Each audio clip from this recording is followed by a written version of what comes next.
I don't know that, but Chuck told me to do something and now I can't. There we go. Boom. All right, in theory, we are streaming.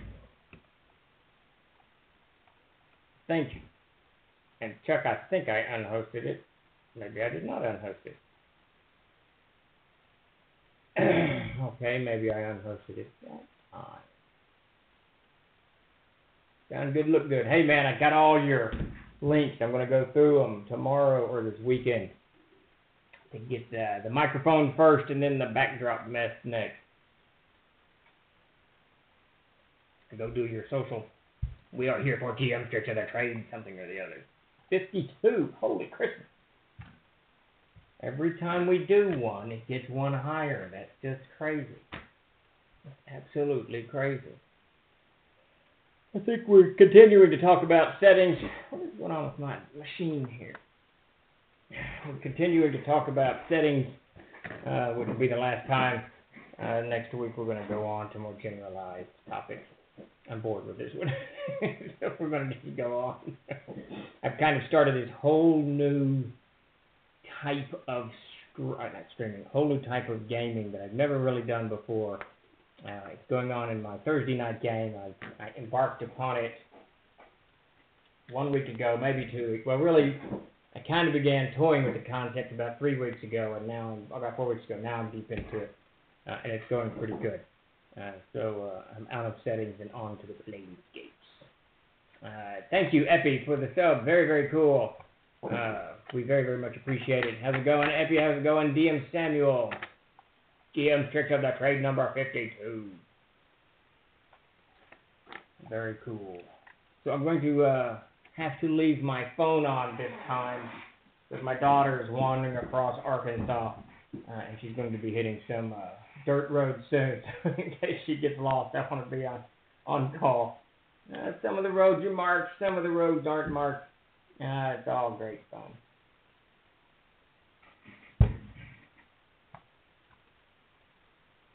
Haunted Holler Painting. How's it going, man? How are you doing today? We're going to give it a few minutes before we dive into the tricks. You know, I thought I was going to have to cut it early, but I don't. I got my other stuff done.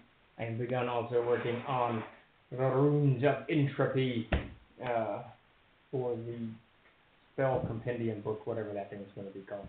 I'm leaning back this time towards this Spellcaster's backpack. But I don't know. So I've always liked the word compendium, so it may end up being that. Who the heck knows? Alright, let's refresh this sucker here. Give it about 2 more minutes before we dive in. How's it going, Commander Pete? There we go, a little bit more traction. So this is, we have moved 𝐓𝐫𝐚𝐝 of the trade off at 8 o'clock time slot and landed here at 4 to see if this makes it a little bit better for everybody. It'll certainly be a little bit better for me because it gets exhausting because I got to run the game right afterwards. I'm glad, Commander Pete. Me too. Be able to go watch Letterkenny for a while after this. How's it going, Ultra Magnus? Indian bastard. How's it going? I see the priest Faravanda. Du priest Faravanda. I don't know why I want to give that a German accent. There's absolutely no reason to give that a German accent. Oh yeah, there you go. We all need to embrace the flat Earth philosophy, and there shouldn't be time zones, right? No, that doesn't make any sense. Do the flat earthers believe in time zones? I'm not sure. How's it going, Canada? Hey, I've been watching your Letterkenny for this past couple of weeks. Absolutely love that show. It gets my wife's enjoying it too. It gets a little crass for her, but all the people in it are actually very good people, so she enjoys it. It's good stuff. How's it going, Mark CMG? Figure it out. Pitter patter, get at her. Or pitter patter, let's get at her. And what is the other one? Figure it out. Pitter patter, let's get at her. There's another one. Oh, can confirm. Trailer Park Voice of the Prairie. Yeah, but it's much it's much calmer than the Trailer Park Boys. You know, I love Trailer Park Boys, and I've watched them for a long time. But somewhere around season 6 or 8 or something, it got allegedly. Yeah, absolutely. The Trailer Park Boys got almost angry. It seemed to be more angry than than the earlier episodes. Hey, Chuck, Tim, can I cuss on Twitch without getting us banned? Because I love Arizona doesn't switch when daylight savings time happens. It was nice. Yes, I can. All right, good deal. So there's I can't remember. Oh, who is it? It's Julian. No, Julian's the one guy. Who's his kind of that bandit nemesis who drives the Corvette or the Trans Am or something? Julian throws him out of the park a few times. Hard no. But every time that character gets popped off of the out of the trailer park by the Trailer Park Boys, he goes, "Fuck off! I have work to do." That's my favorite expression. I'm always telling people, "Fuck off! I have work to do." That's just a good way to end a conversation. I love it. Hard no. Yeah, I love me some Letterkenny. Thoroughly enjoying Letterkenny. It is a much more gentlemanly Trailer Park Boys. We'll put it that way. Sort of like New York compared to I don't know, Southern Hospitality or something. I have no idea. That reminds me of a friend's dad when we were over chatting and it was overly late. Gentleman Trailer Park Boys. Yeah. The Arizona doesn't switch when daylight. Oh, that's right. Arizona's out of the loop. It was nice to not have to change the clock at all, but everyone else changed, so you had still have the muss and fuss. Yeah, you know, DM Samuel, I never changed the clock in my truck, so 6 months out of the year it's wrong, and I just adjust to my thinking, and then 6 months out of the year is correct. I'm just entirely too lazy to fix it. That reminds me of a French dad when we were over chatting and it was over late. He'd stand up and say, "Right, it's late. I'm off to my bed. And it's about time you were all off to yours." Yeah, there you go. Wrap the conversation up. Get it done and move on. Yeah, it's good sometimes. Sometimes conversations can go on and on and on and on. So it's good to stand up and go to bed in the middle of one and wrap it up. So everybody, thank you for showing up for GM's Tricks of the Trade number 52. We are in our new time slot. We're going to stick here for a while and see how this does. I can already tell it's going to be easier on me, so I hope it's a little easier on you guys. And starting next week, we're going to begin the improvements. I don't know if they'll get here. I know supply chains are all moved up 6 ways to Sunday, but I'm going to get the new microphone and then the backdrop thing to help kind of improve the sound quality and the video quality and all that. We'll start making steps in that direction. Hopefully next week, but it'll probably be the week after that before everything arrives. I'll figure out how to install it, break it, and then figure out how to fix it. But coming soon to a Troll Twitch channel near you. I had to kick my uncle out of my house by standing up and saying, "I love you, but you have to leave. It's 1 a.m. Yeah, sometimes people just won't go. They just won't leave. We do Thanksgiving here at the house frequently, and about we eat at 1, and about 5 or 6, how folks go. Time to move on. I got the TV to watch, or a book to read, or a chair to sit in, and a wall to stare at. So it's just the way it is. You missed nothing, Moondog. I think we're talking about Trailer Park Boys, Letterkenny, and how to get people out of your house politely. So, figure it out. All right, they say on Letterkenny. All right, so let's dive right in, though. James Tricks of Trade number 52. We've been talking about settings for quite a while, a couple of weeks, 3 weeks. I think we missed one there in the middle. Yeah, late start for the Babunski, or for me. You're Babunski, I'm me. So anyways, we've been talking about how to start a setting, and this means either a game or a world setting or just a localized setting inside a world, like the world of Air to the Haunted Highlands or what have you. And we basically talked about creating kind of a small area that inn or a tavern, and you create the terrain around this, people with NPCs, and then after that you begin to kind of push into the horizons, creating the setting around it, some legends, maybe a town that's interacting with it, some trade routes, just minor stuff that kind of lands you in this zone where you've got, a central locale that's kind of the centerpiece of your game, and it just is growing from beyond that. Now, obviously, in Tricks of the Trade 51, where we talked about pushing beyond the horizons, which is essentially, to the north is mountains, and these mountains are such. To the east is the road that goes to the town of such. And in this town, they're governed as such and such. And you kind of people it with legends, greater NPCs, a loose governing structure, just to give some kind of context to the whole thing.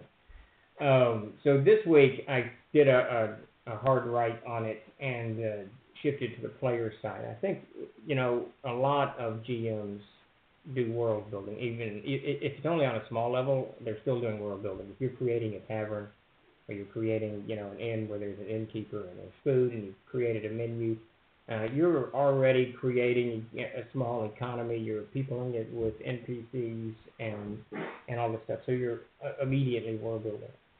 But I think that it's easy for us to forget that there's other players at the table while we're world building. And it's a valuable resource that needs to be tapped to help both fuel your imagination and to allow the players themselves to get a deeper kind of footprint in your game, to get deeper roots in your game, and have more of a vested interest in the whole thing. So that's why I shifted gears a little bit, and we're going to talk about players. It's one of the things I do want to do with these tricks of the trade. We've talked a lot about GMing. I think I don't know how many tricks it is at this point. Over 200, but a lot of it's about GMing. But there's also a whole bunch of stuff that goes in with playing and actually interacting with players and bringing the players into the game even more to help kind of fuel the whole thing. So we're going to shift a little bit off and on over the next 6 months as we roll these things out, focusing a little bit more on players. We don't want to leave them out, even though players are not in. They give us nothing to do, so that's good. How's it going, Puppet Master? Love the bearded thumb dude there. I don't even know where that came from, but I guess it's an icon in Twitch. Oh, hey, Chuck, I meant to tell you, Davis downloaded a whole brand new mapping type of software called something, I can't remember what it's called now. And he has been teaching himself how to use this different mapping software. It's completely different than what you've been using, so bully to that. I will let you holler at Davis and unravel that with your mapping adventures. All right, looks like we got a 3-month subscription for World of Air and World Anvil sites as a contest or giveaway or something going on today. So stick around as we unravel that. Not so much a player's tricks of the trade, though I have certainly thought about that, but kind of a GM tricks of the trade where we involve players. So I think that we did one GM tricks of the trade was actually from the player's perspective, how to do stuff. And I'm definitely going to do that because, this is a two-way street. GMs put a mountain of work into their stuff, and players sometimes wreck it willy-nilly without any thought, about what's going on. And my knee-jerk reaction to that is, well, that's what players do, that's their job. And you just have to learn to adjust around it. But on the other hand, maybe the players shouldn't so willy-nilly wreck everything. Maybe they should take a moment before they do. So we're definitely going to do some players' tricks of the trade as well. And we'll weave it to our overall greater column. Hi there, all the way from France. Now where's my translated PHP? How's it going, Greyblade78? I think... And Tim, you're going to have to let me know. I hadn't asked you in a month or so. We had a fellow translating it into Spanish recently, and I know, man, it must be half a decade ago, 5 years ago, someone was translating it into French, but we never heard back from him. And it just fell off my roster, and I didn't pursue. So one of these days, I would love to see it. I would love to see the Player's Handbook in French. Absolutely love it. I love the French language. I've been to France a number of times, and it's just nice to listen to. It's just very nice. So do we get their opinions before or after we let them? It's not so much opinions. They need to behave a certain way. They need to, do certain things. A lot of it for me, and GMing is engaging from the player's perspective. They sometimes won't engage. They just kind of sit waiting for something to happen, or waiting for the GM to explain something or give something out. And that takes away, one, from a lot of hard work that the GM's already done, and it takes away from the mystery and stuff.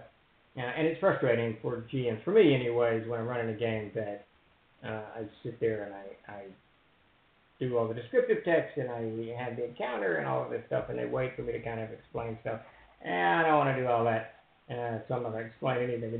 It just doesn't get explained, they don't figure it out. But frequently, my crew, we've been gaming for 30 years, so they kind of know how I think, and are pretty good at diving into solving. That said, I got them stumped this time, something ferociously. I stumped them for the first time about a year ago in a long time, and then about 4 months ago, I created, and I'm going to get to these tricks of trade in a minute, but I created an entire adventure built around Katy Perry's Black Horse video. I think it's Black Horse. It's just a nifty little song, pop song, what have you. All right, I got to take this. This is my lost art. I will be back in a moment. Anyway. I'm screaming, so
oh yeah, she's way lost. She's not lost. Tim, she's down at the low water bridge. Lord of mercy. We're going to dive into this in just 30 seconds. Let me get this map called up. Oh, bloody hell. Bloody hell. Tim, what is the highway? Shit.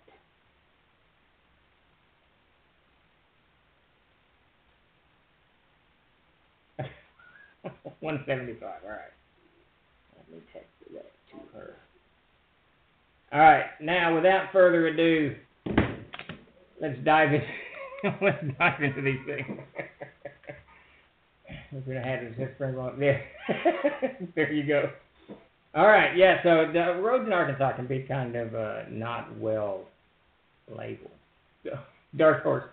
I am so sorry, another name of that song. It's a good video, it's a cool thing, but I stumped them all. I stumped everybody with creating this adventure around the Dark Horse video. And I got one going on now that they've kind of baffled with. So it's good when you can catch them off guard. But now I've completely lost my train of thought. Will do, Tim. So, trick of the trade number 1, character background. So what we're talking about this time is how to work with your players to help your players develop the setting that you're, dragging them through or they're adventuring in. And the first thing that we want to talk about is character background. So all the characters are going to create a background. Yeah, she should have taken some grid paper with her. Well, she missed the one turn. I think she tried to go shortcut, and she never, what is that, shortcuts make long delays type thing. So work with your characters to create a background, and I usually don't do this for 3 or 4 games. You know, give them a little bit at first level when you first start out. Give them a little bit of background, whatever, but not very much. But once they've decided to keep the character, and the character has survived longer than a couple of games, and now, for me, it's time to start fleshing out that background. And I frequently let them do it. I used to kind of wrestle with players about the background that never ended very well. So I let the players do it and adjust it. I mean, sometimes players will go too far when they're creating things that doesn't fit your setting or the mood. I hate that word. Doesn't fit the mood of your setting. So you kind of got to curtail them a little bit. But frequently you can kind of let them go. Give them a few parameters and whatnot. And this background, once they've kind of created, you can take information from that background and bleed it into the setting itself, which will help you expand certain areas. So let's say, for instance, the town that we talked about that you created as part of the trade network that goes to the tavern that is a centerpiece of your game. The player character wants to be from that town. They create small family, some background and whatnot, their father belonged to a guild, what have you, and all of this stuff can now be integrated into that town and taken to kind of flesh out a section of that town. The character's done that, right? The player's done that. The player actually has created a small portion of your world, and that gives them an even more vested interest than they normally would have. At some point, I found a life path background generator. Oh, interesting, with 4 pages of tables that were rolled on to generate 1 sentence highlights of what the character did. That's kind of cool. That's pretty cool, because, you know, you're 30 years old or 24 or 22. You've done things, you've experienced things, especially in a world like, Air, the fantasy world. You're going to have had experiences that came before. So, now that's really cool. If you can find that generator, plug that up there, 42. That's very, very cool. But anyway, so take the character's background, bleed it into what you're doing. Tailor it as necessary, but allow them a little bit of free reign so that they have an actual footprint. They have some ownership in your setting. Yeah, definitely. That would be very cool. I think there's an adventure generator out there too, Jason Bay found, but I haven't used that yet. Let's see. Moving on to number 2, NPCs and background. So this one's as any of you know that have followed these tricks of the trade for a while, I push NPCs all the time. It's just a great way to interact with characters. It's a great way to bring all kinds of information to your game, to facilitate adventures, all kinds of stuff. NPCs, I cannot overstate the value of an NPC at the table. So the King Arthur Pendragon does a very cool family history generator for background. Oh, very cool. Now, is that a role-playing game? Is that a tabletop role-playing game? That sounds very, very, very familiar. I'm not sure where obviously, King Arthur Pendragon. Very familiar to everybody. But at any rate, so on creating NPCs and the characters, what I like to do is create a number of NPCs in different walks of life that the characters are going to run into, the players are going to interact with, and make these NPCs specifically geared towards those characters. Now, some players are not going to be inclined to roleplay, so I do that less with them, but for those that are, I'll try to create characters or NPCs that I know the characters will interact with and the players themselves will like, so they don't immediately become enemies of or suspicious of or what have you, and you just got an NPC now that is a friend of the players, a friend of the characters, and this, again, does the same thing as the character's background. It creates this whole kind of extra footprint for the characters, this extra information for the characters to access, and as you created it to act off of the players themselves, the player is sort of driving the creation of this NPC, which drives the NPC's own background, where they come from, where they live, how they interact, what they know, information that they're willing to share, stuff like that. And all of this is kind of springboarding off of the way the player is playing their character through role-playing and whatnot. So creating the NPC, I think NPCs this is just yet another way to use an NPC to make them a little more valuable at the table, and to bring the characters in even more. If the player knows that Otto the innkeeper is friendly and going to work with them, he's going to be more inclined to go speak with Otto and do whatever. So it's just a very, very nice way of bringing NPCs in and of creating deeper roots for the character in the setting. And that's a huge part of what we're talking about today, is you want the players to feel as if they have a vested interest in the setting itself, that they have some ownership of it, that they're part of this creation process. That way, they're less inclined to destroy it or disregard it, or just wreck things up, taking them in and whatnot. So creating NPCs that interact with the characters is just a good way. Good Lord, my forehead sticking. Let's see, that was a fantastic background generator back. I only played it once. One of my most favorite games ever. It was a brilliant Arthurian setting and theme. Greg Stafford didn't call it his masterpiece. Yeah, I'm almost certain we've got that in a box somewhere back in the long woe-begone days. Davis, my brother, who co-founded the company with me, he collected every possible RPG that you could imagine, and I know that's where I've heard of it. I don't think I ever played it, but I know that he had it in that box of stuff. All right. I'm trying to follow what's going on over here. Everybody's lost. All right, so NPCs. NPCs, always a good way to do it, always a good way to expand background. Let's move on to trick up that trait number 3. Let's see, adventures with meaning. What was this one? Now I can't even remember. My daughter being lost on this road has got me all frazzled. It looks like she's good to go now. I'm actually tracking her, so that's a good thing. She's got, it's funny. She's been to Europe. I took her once. We went to France and stayed in France 2 weeks, and then she went with a school crew, and then her college paid for her to go to. Where'd she go? She went to Switzerland. No, Vienna? I can't remember. Anyway, she ended up in Slovenia, Croatia, and then northern Italy. And she navigated all of these countries with. And when I took her, I made her do all of the navigation. I stood there, but I made her, figure out how to get on the subway and the train out to Versailles and all of this stuff. Blah. And she has no problems navigating Europe whatsoever. But she's now learning what the back roads of Arkansas are like, which can be a little daunting at times. But yeah, so I'm keeping an eye on her trekking through the wilderness. Tim, you may have to call her and check on her before she gets madder than a hornet, as she is wont to do. Yeah. Yeah, exactly. I should make her map this all out. That's what's going on. It gets a little confusing. And you know how it is. You've driven, so you know when you're traveling, and say it's a 4-mile road you've never been on, and there's 4 or 5 different turnoffs, and it's a dirt road particularly, it's more difficult.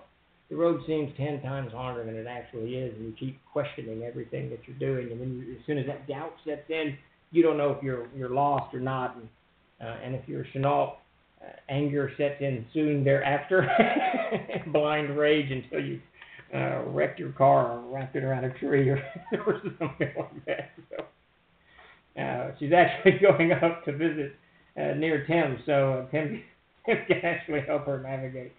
I don't think she's on the right road, Tim. I'm not sure, but we'll see how it goes. Yeah, she's going to be madder than a hornet. All right, so, oh my God. Yes, Tim, you might want to get her on a phone. If you don't have her number, let me know, because she's not going in the right direction. She's going in the opposite direction. All right. Thank you.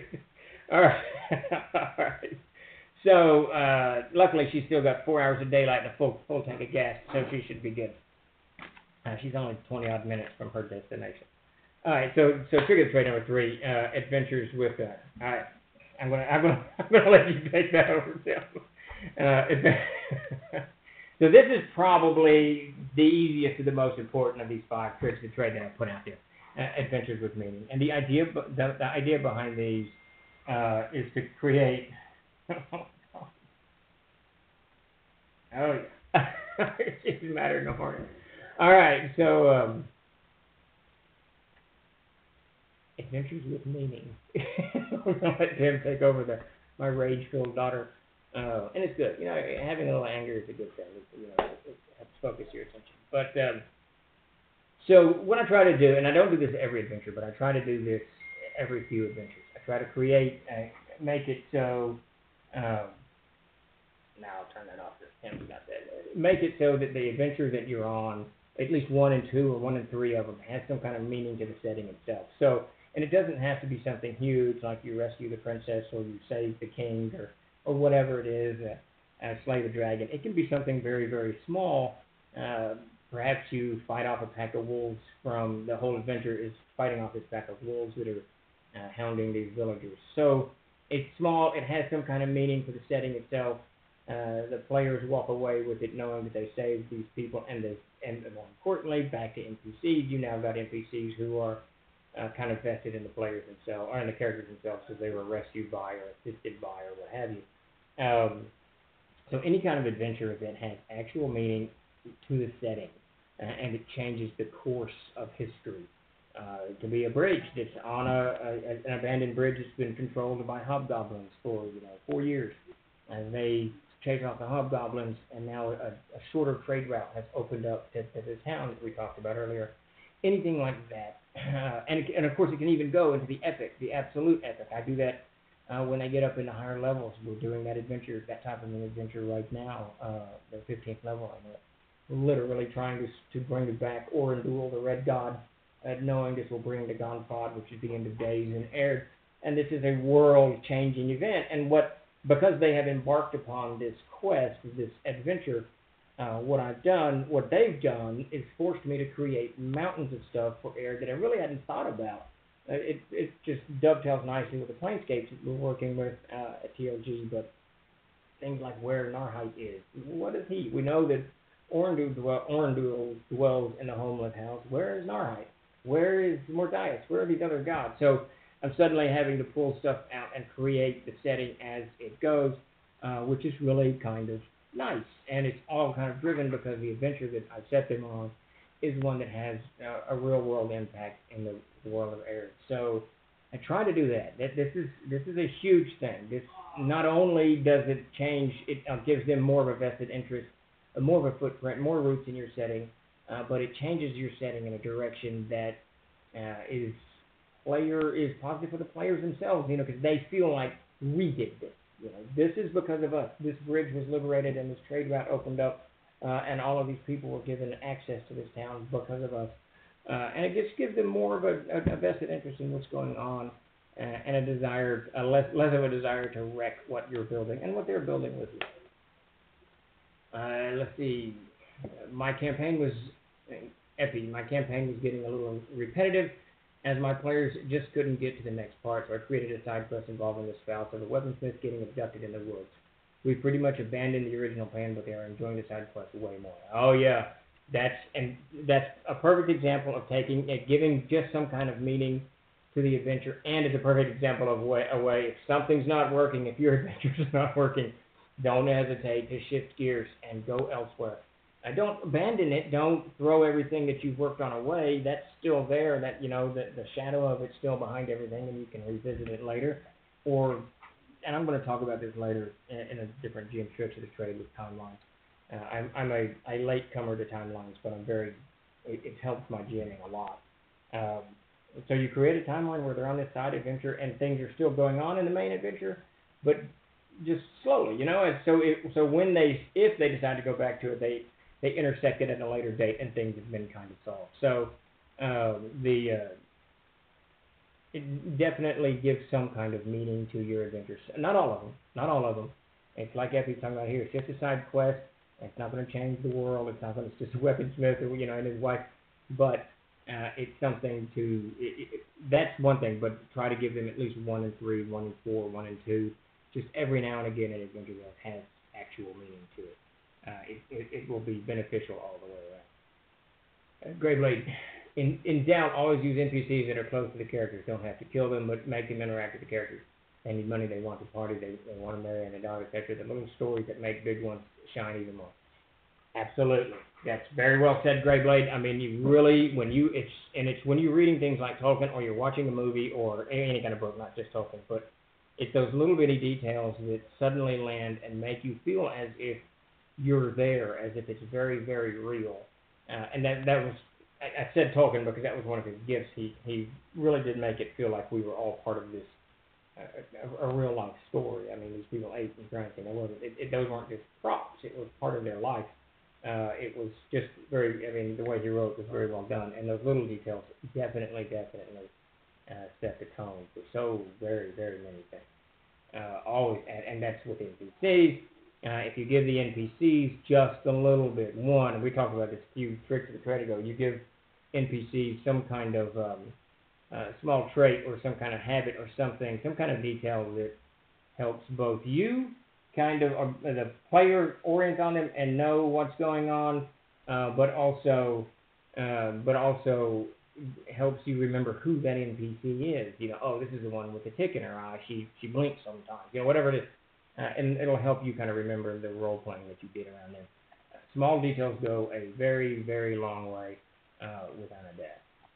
All right, adventures with meaning. Let's amble on. I want to thank everybody for showing up today. Very much appreciate it. This is our new time slot, and it looks like we're going to keep this for a while. We like the 4 o'clock. We're wrapping up at 5, so I can go eat some dinner and watch some crazy TV. And tonight's show a little bit bumpy as I'm trying to guide my daughter through the wilds of Arkansas, and it's still a very rural state in many regards. So bear with me a little bit, but I think Tim's guiding her up and through the mountains, through the Ozarks. She's on her own. She's on her own dirt road adventure. I should have made her take my truck. Yeah, thank you all for showing up. Very, very much appreciate it. And there I rudely am chomping ice on the microphone. Very, very rude. I will not do that again.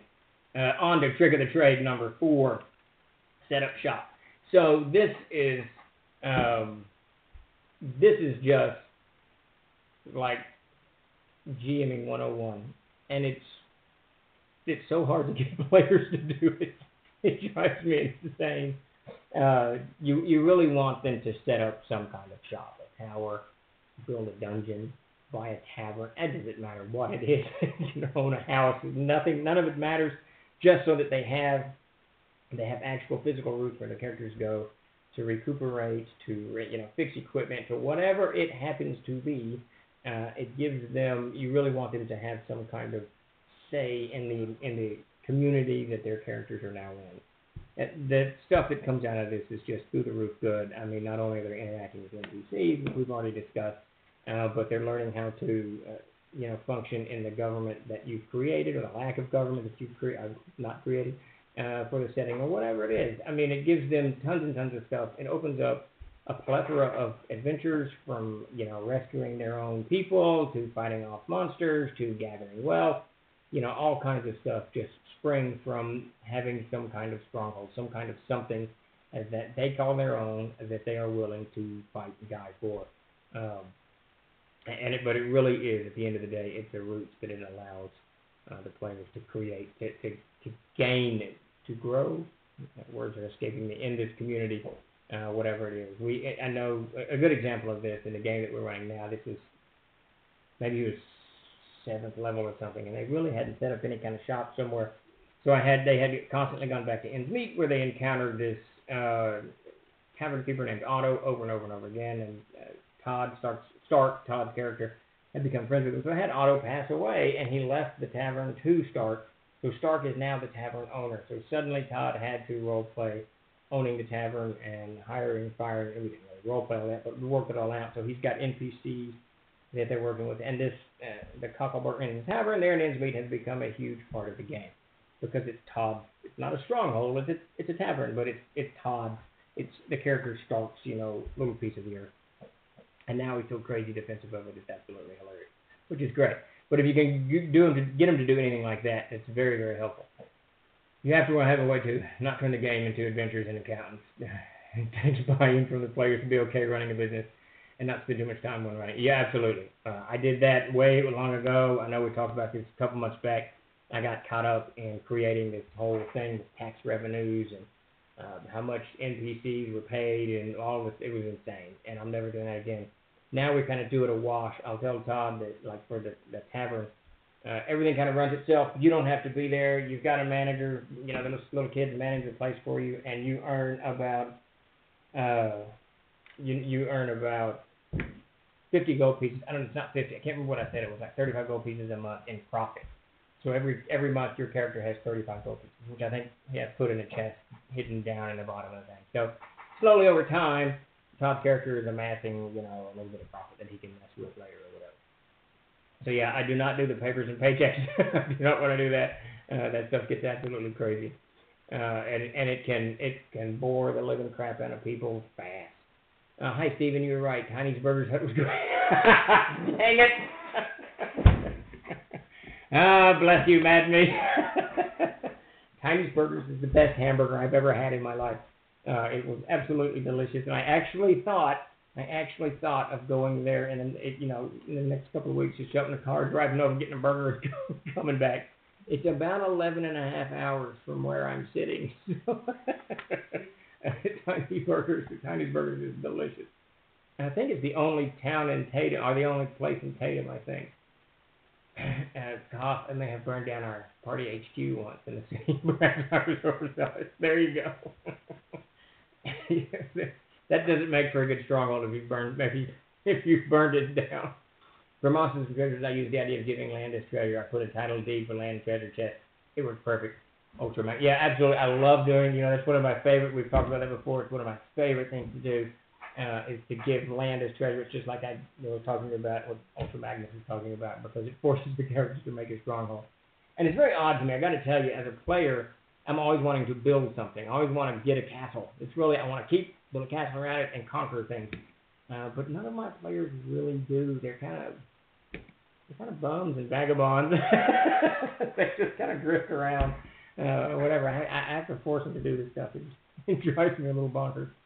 But to each his own, I suppose. Brave Blade. Setting them as lords of an area, even if only for a while, gives a cool new angle to an adventure. The characters now feel responsible. Yeah, that's it. That's that vested interest that we're talking about. They've got people they got to protect. They've got property they've got to protect. And it's on them. They have to make these decisions. And there's so many adventures that can come out of land ownership. It's stupefying. Because now you've got, depending on how much you give them, you've got, 100 NPCs, 500 NPCs, whatever. So you've got just a plethora of stuff that you can just dump all over these people, which is very, very good. And get an NPC who acts as the major number and keep the numbers record. Yeah, that's it, Dan. That is exactly right. You let someone else do that stuff. Those damn peasants. Yeah, you might want to have them fighting over a cow. That might be a little mundane, but hey, something can come of it. Maybe it's Black Phillip from the what was that? The Witch. There you go. All right, somehow I shut down my feed here. I often win the games that we want to play. There you go. Well, there were dragons in an earthquake, and my players. Oh, that's from the Fiend Folio. There was a lot going on, and things happen. Things catch on fire. Yes, they do catch on fire sometimes. And dragons tend to, encourage that flame. Let's see. Oh, I've never given land. I've had some players build a keep, but it takes so much when you really start playing it. Yeah, that's the thing we were kind of talking about a minute ago. Matt, you gotta back off that stuff, or you'll go down a wormhole of accounting. I don't know about you guys, but I do enough checkbooking as it is. I don't need to do any more when I'm sitting at the table for sure. All right. Let's ramble into number 5. Hold on. All right. So this is the hardest. I had a very difficult time writing this last one, building on player ideas. It's kind of something that my players have grown used to at my table, so I was trying to enunciate it. So I'm going to struggle with it a little bit here. And essentially, oh yeah, wait, we got to do a giveaway. You ready for the giveaway? Yo, haha, yes, Chuck, let's do a giveaway. All right, so Chuck's gonna take it over for a minute. I'm gonna see what's going on here. Where's my wandering child? Okay, I believe she is parked and waiting for Tim to come get her. All right, I know where she is. That's a nice little waterfall. Very cool. All right, Chuck, let's do it. All right. Well, I was hoping she could find her own way, but it can be very frustrating. All right, Chuck, what are we doing? Am I doing something? Or are you doing something? What's happening? Fill me in, Chuck. Chuck. All right, well, while Chuck's doing that, I'm going to plunge on into what is the whole... I learned from 𝐓𝐫𝐚𝐝 that you should never have dead air. Okay, so I'm going to start in bot once I please type raffle. Okay, so you're going to type !raffle to join this thing. I'm going to give my daughter a call real quick. Let you guys do that. Then we'll wrap up on the fifth trick of the trade. I will be back.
All right.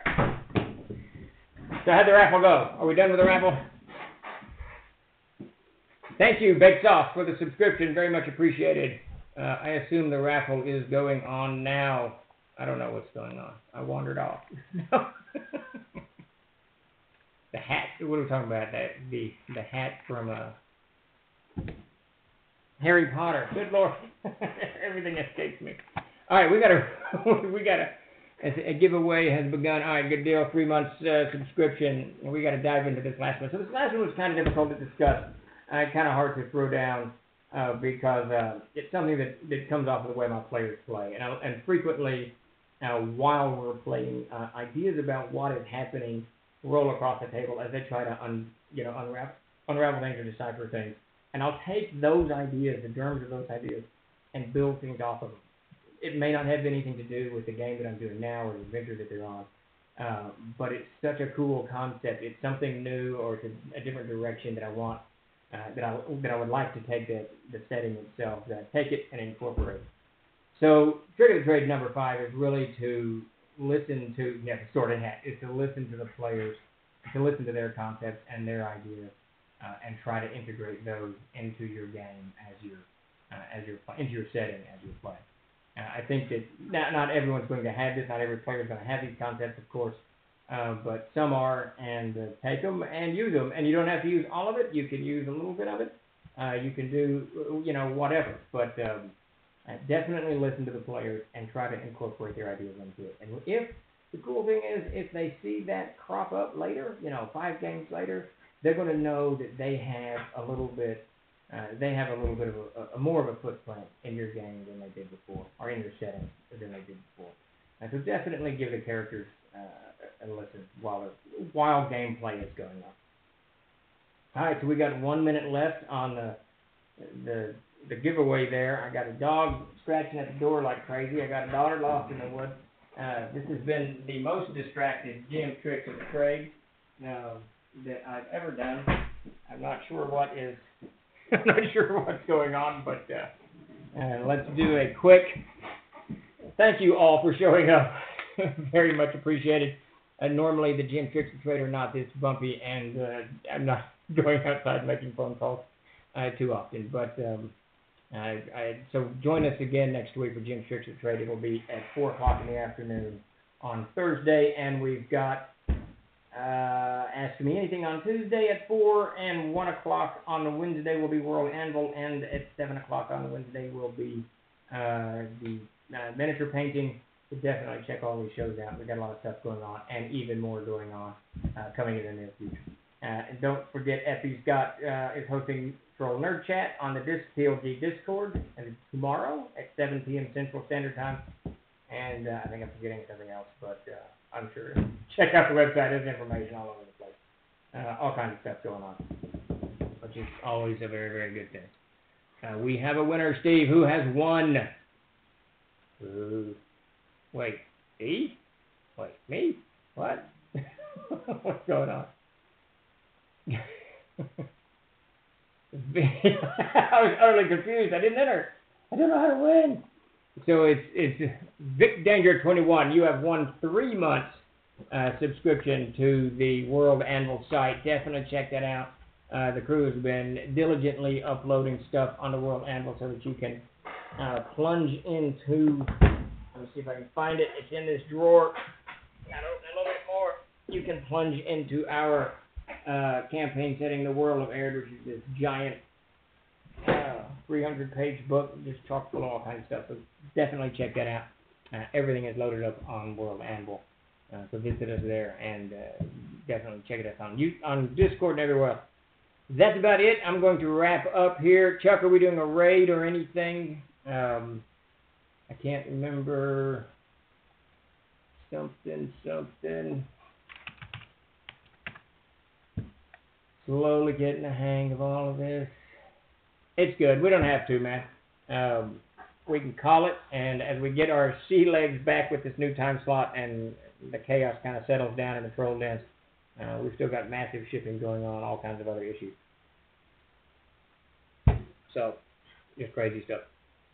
All right. So Chuck's checking on our raid. Once again, thanks everybody for showing up. If you have not already done so, please give us a follow. Check out 𝐓𝐵's Twitch channel as well, and the Babunsky has one. Check those out,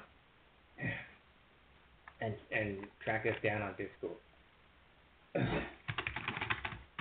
Organize a search party. Yeah, gotta find my poor wayward daughter, lost in the wilderness. I think that Tim should be with her very soon. So that is a good thing. It gets frustrating. I've driven all over the place. Been many hours on the road, and I've gone into some crazy stuff.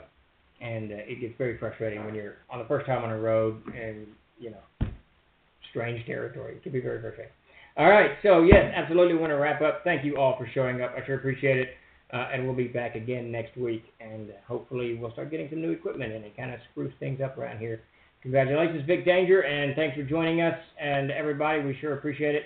We will talk to you on Tuesday at 4 o'clock for Ask Me Anything, and again on Thursday at 8 o'clock for Gym Tricks of Trade. All right. Thanks all. Yeah, this was the most chaotic stream I think we've had yet. So, and we will try not to type it. All right, everybody. Take it easy. Y'all have a good evening.